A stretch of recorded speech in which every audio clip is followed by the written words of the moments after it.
একটি মৃত্যু এবং তারপর প্রশাসনের টনক নড়ল। গতকালে যে দুর্ঘটনা, সেই দুর্ঘটনার পর এবার পুলিশ প্রশাসন নড়ে চড়ে বসেছে।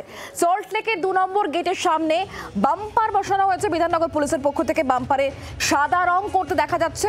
দূর থেকে বাম্পার নজরে আসতেই এই উদ্যোগ নেওয়া হয়।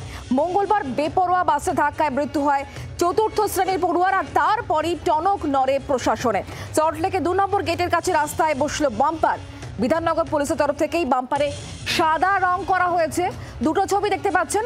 গতকালের ঘটনা, মঙ্গলবারে যে মর্মান্তিক দুর্ঘটনা ঘটে গিয়েছে, আর তারপর আজকে পুলিশ প্রশাসনের তরফ থেকে যে উদ্যোগ নেওয়া হচ্ছে, যে ছবি এই মুহূর্তে আপনারা দেখতে পাচ্ছেন, সল্টলেকে 2 নম্বর গেটের কাছে রাস্তায় বাম্পার, এবং সেই বাম্পারে সাদা রং করা হচ্ছে যাতে দূর থেকেই লক্ষ্য করা যায়। সে কারণে এই উদ্যোগ নেওয়া হয়েছে।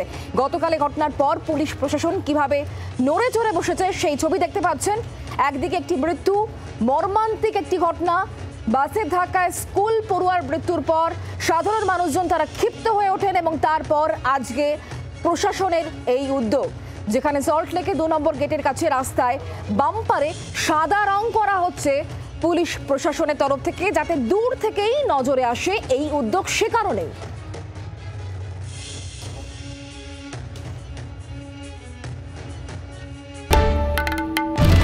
বাংলার আওয়াজ, বাঙালির আবেগ, জি 24 ঘন্টা।